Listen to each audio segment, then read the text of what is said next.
തദ്ദേശ തെരഞ്ഞെടുപ്പോടെ കോൺഗ്രസ് എടുക്കാച്ചരക്കായി മാറുമെന്ന് തിരുവനന്തപുരം DCC അധ്യക്ഷൻ പാലോട് രവി കോൺഗ്രസ് പ്രവർത്തകനുമായി 4 മാസം മുമ്പ് നടത്തിയ ടെലിഫോൺ സംഭാഷണത്തിലാണ് പാലോട് രവി ഇത് പറയുന്നത്. LDFന് മൂന്നാമതും തുടർഭരണം ലഭിക്കുമെന്നും അടുത്ത നിയമസഭാ തെരഞ്ഞെടുപ്പിൽ 60 മണ്ഡലങ്ങളിൽ കോൺഗ്രസ് മൂന്നാമതാകുമെന്നും പാലോട് രവി പ്രവർത്തകനോട് പറയുന്നുണ്ട്. അവിടെ പഞ്ചായത്ത് ഇലക്ഷനിൽ മൂന്നാമത് പോകും, നിയമസഭയിൽ ഉച്ചകുത്തി താഴെ നീ നോക്കിക്കോ. 60 അസംബ്ലി നിയോജക മണ്ഡലത്തിൽ BJP എന്ത് ചെയ്യാൻ പോകുന്നുണ്ട്? അവൻ കാശ് കൊടുത്ത ആളുകളെ വോട്ട് വാങ്ങിച്ച് ഈ പാർലമെന്റ് ഇലക്ഷനിൽ വോട്ട് പിടിച്ചതുപോലെ അവൻ 40,000 50,000 വോട്ട് പിടിക്കും. കോൺഗ്രസ് പാർട്ടി 3-ാം സ്ഥാനത്ത് ഉച്ചകുത്തി തീർച്ചയായിട്ടും കേക്ക് മാർക്സിസ്റ്റ് പാർട്ടി ഭരണം തുടരുകയും ചെയ്യും. ഇതാണ് കേരളത്തിൽ സംഭവിക്കാൻ പോകും. അതോട് ഈ പാർട്ടിയുടെ അതോ ഗതിയായിരിക്കും. ഇതിനകത്ത് മുസ്ലിം കമ്മ്യൂണിറ്റിയിലുള്ളവർ അവർ വേറെ കുറെ പാർട്ടിയിലും കുറെ കമ്മ്യൂണിസ്റ്റ് പാർട്ടിയിലും പോകും. കോൺഗ്രസിനുണ്ടെന്ന് പറയുന്ന കുറെ ആളുകൾ BJPയിലും മറ്റേതെങ്കിലും പാർട്ടികളിലേക്ക് പോകും. ഇത് എടുക്കാത്ത ചരക്കായി ഈ വരുന്ന പഞ്ചായത്ത് ഇലക്ഷനും അസംബ്ലി ഇലക്ഷനും കഴിയുമ്പോൾ അത് കഴിഞ്ഞാൽ നശിക്കും. അത് ഉറപ്പാണ്. പ്രത്യേകിച്ച് പഞ്ചായത്ത് ഇലക്ഷൻ നമ്മൾ യാതൊരു ബ്ലോക്ക് ഭാരവാഹികളുടെ കാര്യത്തിൽ 100 പേരെ വയ്ക്കും. പാർട്ടി ഇറങ്ങി നടക്കാൻ ആളില്ല. പ്രസിഡന്റുമാരുടെ ലിസ്റ്റ് ഇവിടെ തന്നെ വേറും ബോഗസ് ആയിരുന്നു. അത് അവിടെ നിന്നല്ല, ഞാൻ ജില്ലയുടെ കാര്യം നാട്ടിൽ ഇറങ്ങി നടന്ന് ജനങ്ങളുടെ ഒക്കെ പോയി കണ്ട് നല്ലൊരു സംസാരിക്കാൻ 10% സ്ഥലത്തേ നമുക്ക് ആളുള്ളൂ.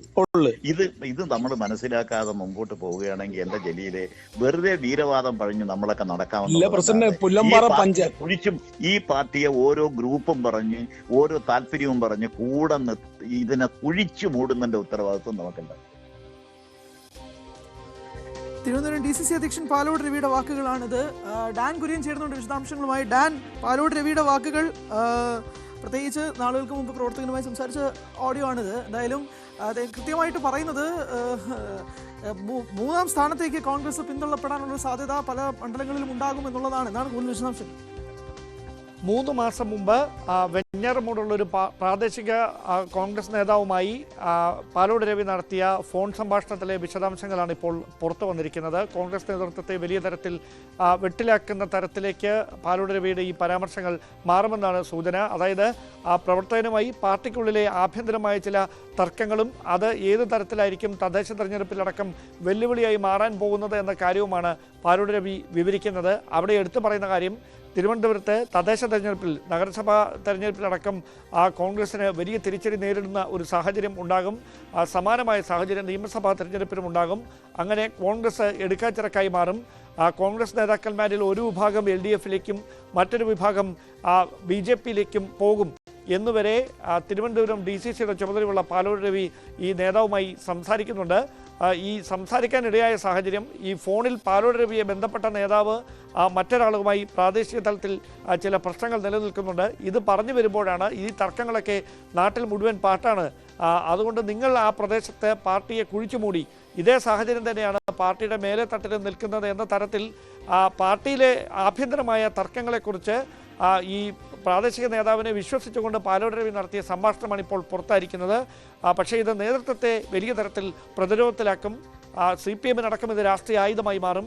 അങ്ങനെയാണെങ്കിൽ പാലോട് രവിക്കെതിരെ ഏതെങ്കിലും തരത്തിലുള്ളൊരു അച്ചടക്ക നടപടിക്ക് KPCC നേതൃത്വം തയ്യാറാകുമോ, അതോ ഈ ശബ്ദ സന്ദേശം പുറത്തായത് എങ്ങനെയാണ് എന്നതിനെ സംബന്ധിച്ച് ആഭ്യന്തര അന്വേഷണം പാർട്ടി പ്രഖ്യാപിക്കുമോ എന്നതിൽ മാത്രമാണ് ഇനിയൊരു വ്യക്തത കൈവരാനുള്ളത്. ഈ ആഴ്ചകൾക്കകത്ത് പാർട്ടിയുടെ പുനഃസംഘടന, അതായത് ശേഷിക്കുന്ന DCC KPCC ഭാരവാഹികളെ പ്രഖ്യാപിക്കുന്നുള്ള പുനഃസംഘടന പൂർത്തിയാകുമെന്നാണ് ഏറ്റവും ഒടുവിൽ പുറത്തു വരുന്ന വിവരങ്ങൾ. അങ്ങനെയാണെങ്കിൽ തിരുവനന്തപുരത്ത് മറ്റൊരാളുടെ പേര് വലിയ തരത്തിൽ ചർച്ചയായി മാറുന്നുണ്ട്. ആ സാഹചര്യത്തിൽ കൂടിയാണ് പാലോട് രവിയുടെ ഈ ശബ്ദ സന്ദേശം ഇപ്പോൾ പുറത്തു വന്നിരിക്കുന്നതിനെ നോക്കിക്കാണേണ്ടത്. അങ്ങനെയാണെങ്കിൽ നേതൃത്വം ഈ വിഷയത്തോട് ഏത് തരത്തിലായിരിക്കും പ്രതികരിക്കുക? നേതൃത്വം ഇത് എങ്ങനെയാണ് ഇത് ന്യായീകരിക്കുക എന്നൊരു ചോദ്യം കൂടി ഉണ്ടല്ലോ. പ്രത്യേകിച്ച് കോൺഗ്രസിനെ വെട്ടിലാക്കുന്ന രീതിയിൽ ഈ സംഭാഷണം മാറിക്കഴിയുന്നു. കോൺഗ്രസ് നേതാക്കൾ, പ്രത്യേകിച്ച് തലപ്പത്തുള്ളവർ എങ്ങനെയായിരിക്കാം ഇതിനെ പ്രതിരോധിക്കുക എന്നൊരു വലിയ ചോദ്യം നിൽക്കുന്നുണ്ട്. മാത്രമല്ല, ഇടതുപക്ഷം ഇത് കൃത്യമായി തന്നെ ഒരു രാഷ്ട്രീയ ഒളിയമ്പായിട്ട് മാറ്റുക എന്നുള്ളതും കൂടിയുണ്ട്. കാരണം മൂന്നാമതും ഇടതുപക്ഷം തന്നെ അധികാരത്തിലേക്ക് വരുമെന്നുള്ളതും പാലോട് രവി ഓഡിയോ സംഭാഷണത്തിൽ പറയുന്നുണ്ട്. കോൺഗ്രസ് പ്രതിരോധിക്കുന്ന രീതി എങ്ങനെയായിരിക്കും എന്നുള്ളൊരു വലിയ ചോദ്യത്തിലാണല്ലോ ഇപ്പോൾ നിൽക്കുന്നത്. അത് നേതൃത്വം അത്തരത്തിൽ ചർച്ചകൾ നടത്തിയാൽ മാത്രമേ, അല്ലെങ്കിൽ അവരോട് അങ്ങനെയുള്ള പ്രതികരണങ്ങൾ നമ്മൾ തേടുമ്പോൾ മാത്രമേ അതിലൊരു വ്യക്തത കൈവരികയുള്ളൂ. നിലവിൽ മുതിർന്ന നേതാക്കൾ ആരും പരസ്യമായി ഒരു പ്രതികരണത്തിന് തയ്യാറായിട്ടില്ല. പ്രതിപക്ഷ നേതാവ് ഉൾപ്പെടെയുള്ളവർ ഇന്ന് തലസ്ഥാനത്തുണ്ട്. പക്ഷേ ഈ ഒരു വിഷയത്തിൽ ഇതുവരെ പരസ്യമായ ഒരു പ്രതികരണം ഒരു നേതാക്കളും നടത്തിയിട്ടില്ല. വൈകുന്നേരം രമേശ് ചെന്നിത്തല ഉൾപ്പെടെ പങ്കെടുക്കുന്ന ഉമ്മൻചാണ്ടി അനുസ്മരണ പരിപാടിയുണ്ട് തലസ്ഥാനത്ത്. ഒരുപക്ഷേ രമേശ് ചെന്നിത്തല ഉൾപ്പെടെയുള്ള നേതാക്കളോട് ഇതിൽ സ്വാഭാവികമായി മാധ്യമപ്രവർത്തകർ പ്രതികരണം തേടും. പക്ഷേ ഏതെങ്കിലും തരത്തിൽ ഈ ഒരു ഘട്ടത്തിൽ പരസ്യമായ ഒരു പ്രതികരണത്തിന് മുതിർന്ന നേതാക്കൾ തയ്യാറാകുമോ എന്നതാണ് അറിയാനുള്ളത്. അതിനപ്പുറത്തേക്ക് പാർട്ടി ഈ വിഷയത്തിൽ KPCC നേതൃത്വം തന്നെ ഇടപെട്ട് ആഭ്യന്തരമായ ഒരു അന്വേഷണം ഇപ്പോൾ BJP നേതാവ് VV രാജേഷ് ചേരുകയാണ്. ശ്രീ VV രാജേഷ്, ഇവിടെ പാലോട് രവി പറയുന്ന ഒരു വാക്കുണ്ട്, അതായത് 60 അസംബ്ലി മണ്ഡലങ്ങളിൽ കാശ് കൊടുത്ത് BJP വോട്ട് കരസ്ഥമാക്കും എന്നതും പാലോട് രവി ആ സംഭാഷണത്തിൽ പറയുന്നുണ്ട്. അതിൽ താങ്കളുടെ പ്രതികരണം എന്താണ്?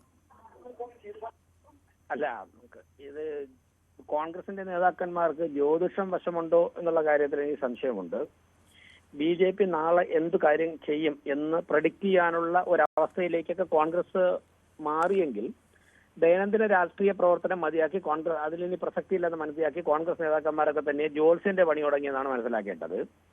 ഇങ്ങനെയുള്ള കാര്യങ്ങൾ കേരളത്തിലെ ആര് പറഞ്ഞാലും കേരളത്തിലെ സാധാരണക്കാരായ ജനങ്ങളെ അപമാനിക്കുന്നതിന് തുല്യമാണ്.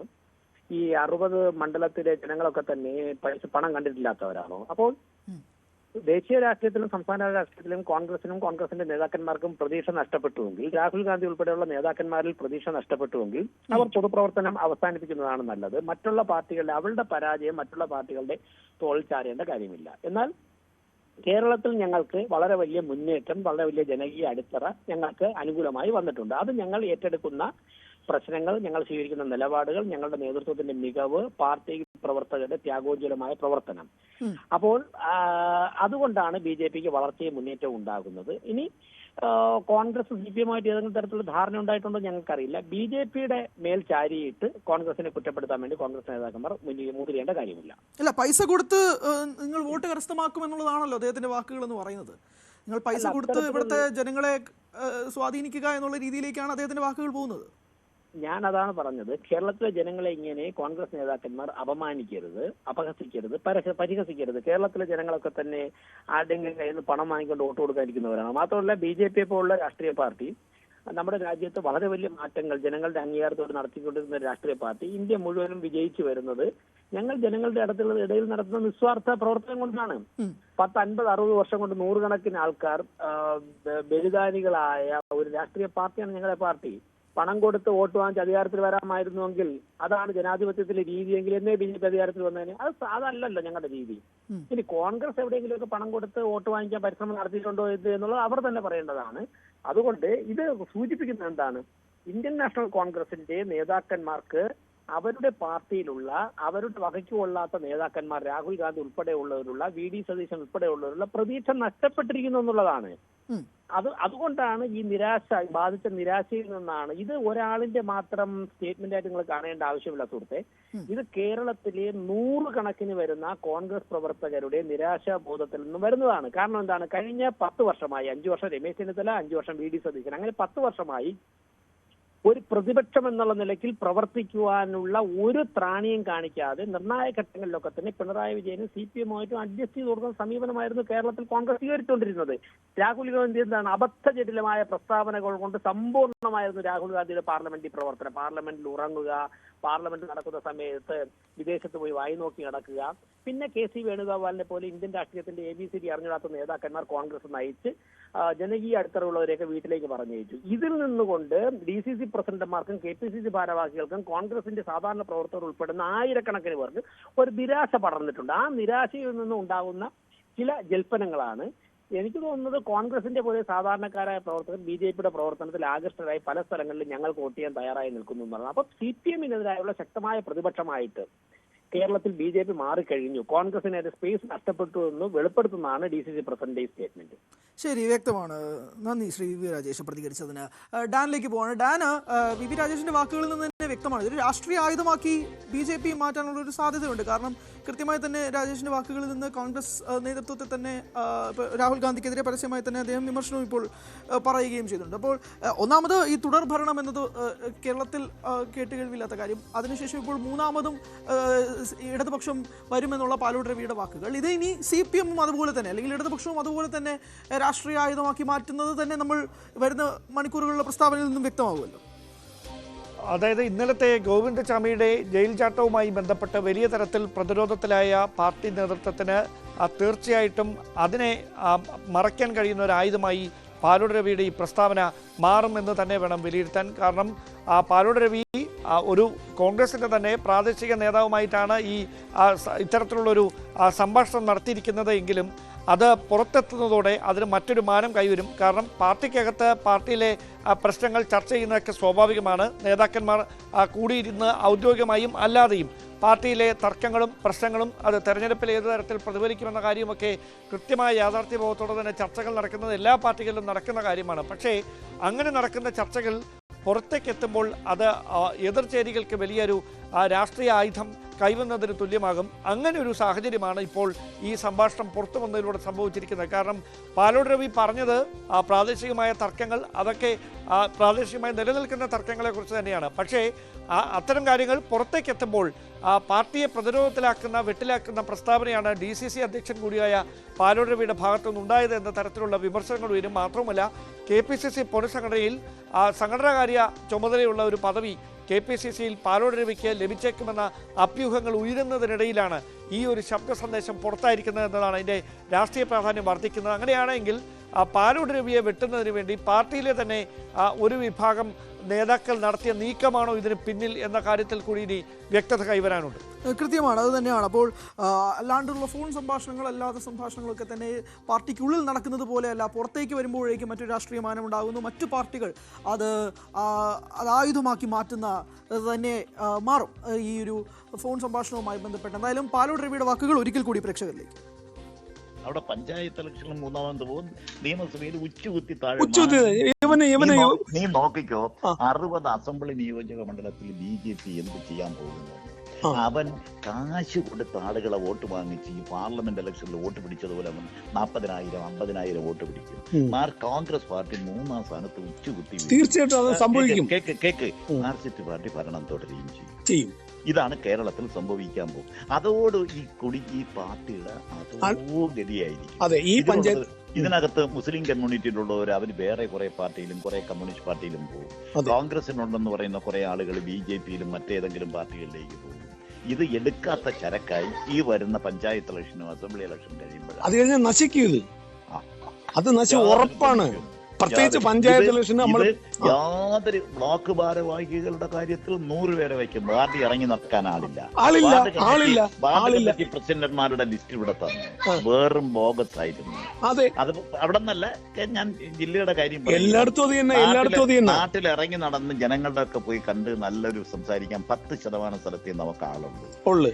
ഇത് നമ്മൾ മനസ്സിലാക്കാതെ മുമ്പോട്ട് പോവുകയാണെങ്കിൽ എന്റെ ജലീലെ വെറുതെ വീരവാദം പറഞ്ഞ് നമ്മളൊക്കെ നടക്കാവുന്ന കുഴിച്ചും ഈ പാർട്ടിയെ ഓരോ ഗ്രൂപ്പും പറഞ്ഞ് ഓരോ താല്പര്യവും പറഞ്ഞ് കൂടെ ഇതിനെ കുഴിച്ചു മൂടുന്നതിന്റെ ഉത്തരവാദിത്വം നമുക്കുണ്ടാവും. വലിയ പ്രതിരോധത്തിലേക്ക് കോൺഗ്രസ് നീങ്ങുമെന്നുള്ള കാര്യത്തിൽ യാതൊരു തർക്കവുമില്ല. ഇന്ന് വൈകുന്നേരം രമേശ് ചെന്നിത്തല മാധ്യമങ്ങളെ കാണാൻ ഇടയുണ്ട്. പക്ഷേ ഇത് പാലോട് രവിയുടെ വ്യക്തിപരമായ വാക്കുകൾ മാത്രമാണ് എന്നൊക്കെ പറഞ്ഞ് കൈ കഴുകാനാണോ കോൺഗ്രസ് നേതാക്കൾ ഉദ്ദേശിക്കുന്നത്, അല്ലെങ്കിൽ അതിൽ പ്രതിരോധ കോട്ട തീർക്കുക എന്നുള്ളത് അറിയേണ്ടതുണ്ട്. അതോടൊപ്പം തന്നെ ഇടതുപക്ഷം ഇതിനെ രാഷ്ട്രീയ ആയുധമാക്കി മാറ്റുമോ എന്നുള്ള കാര്യങ്ങളൊക്കെ അറിയേണ്ടതുണ്ട്. അതോടൊപ്പം തന്നെ ഒരു ആഭ്യന്തര അന്വേഷണവും കോൺഗ്രസ് പ്രഖ്യാപിക്കേണ്ട സാധ്യത ഉണ്ടോ എന്ന് അറിയില്ല. പ്രത്യേകിച്ച് ഈ ഓഡിയോ സംഭാഷണം എങ്ങനെയാണ് പുറത്തു വന്നത് എന്നുള്ള കാര്യത്തിലേക്കും കൃത്യമായ ചർച്ചകൾ കോൺഗ്രസ് പാർട്ടി നേതൃത്വത്തിൽ ഉള്ളിൽ ഉണ്ടാകുമെന്നുള്ള കാര്യത്തിൽ വ്യക്തമാണ്. വിവരങ്ങളാണ് ഡാൻ കുര്യൻ നൽകിയത്.